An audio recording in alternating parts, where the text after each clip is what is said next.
I think what's happening. Propaganda.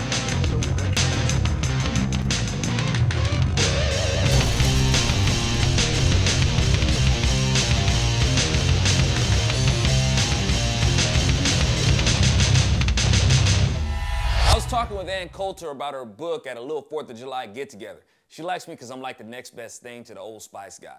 Now, before I go into her book, let me give you a little background on me, and I'll give you a little insight as to why I appreciate her book. I wasn't always a conservative Republican, and I used to be more of an agnostic. I even became a conservative before I became a Christian. And it wasn't a long, hard inner conflict that I had to go through before coming to grips with being a right-winger. When I examined the platform, the history, and the results, it wasn't hard to accept that it was the better way to go. Man, I was more and more seeing liberalism as behavior that exploits and takes for granted our God-given freedoms, and conservatism maintains and values it.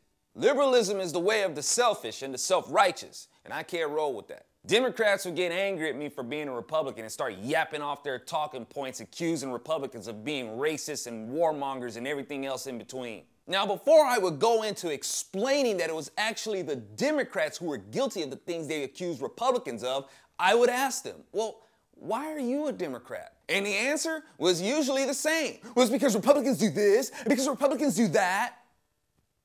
They answer my question with accusations. I didn't even ask them why they dislike Republicans. I asked them why they are Democrats, but their answers would still come back as accusations against Republicans, and they really wouldn't give me anything as to why they voted Democrat. Every day the liberals are accusing the conservatives of doing something.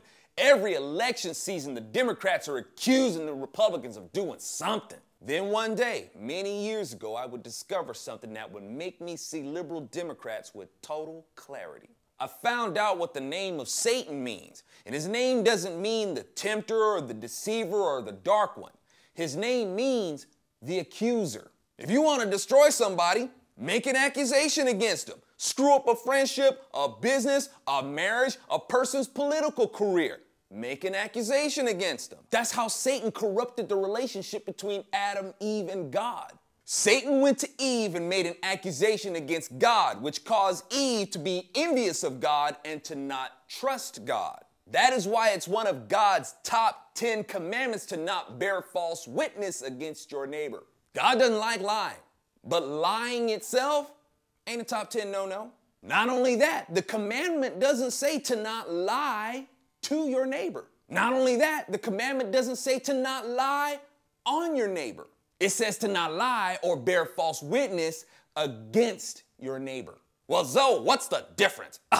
Lying to your friend ain't always a malicious act. You can lie to your friend and boost their confidence. You lie to your kids after a school play. You know they were awful as all get out, but you don't tell them that. Oh, I saw you out there. You were really good.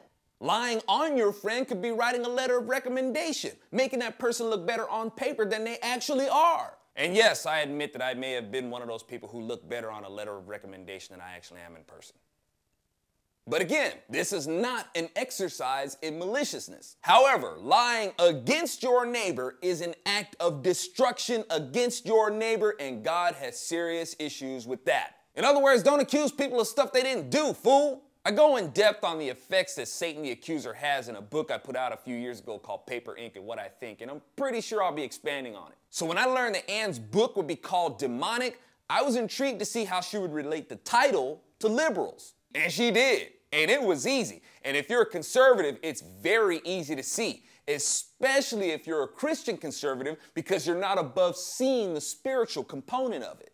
If you're a liberal, of course, this book will be harder to swallow than a Hindu eating a hamburger, though. It faces the liberal with the bloody and gruesome results of their so-called ideology. The pages of this book is saturated with the morbidity of mobs, driven by demons as far as I'm concerned. At the core of liberalism is entitlement. Liberalism is to see yourself as entitled to other people's freedom, their wealth, even their lives. Others will pay dearly for what liberalism feels it's entitled to.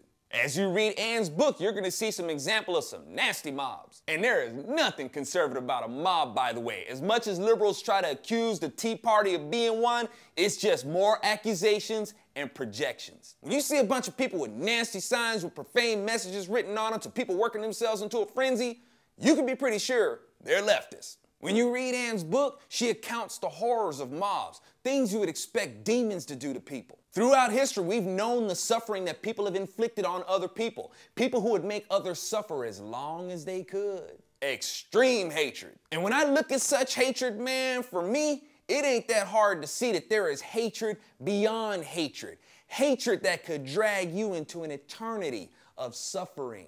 Remember, y'all, even though the liberals always accuse us conservatives of being hostile, it's always the left wing that's been lashing out in violence. So, if y'all are wanting to win against liberalism, you kind of need to know who they are.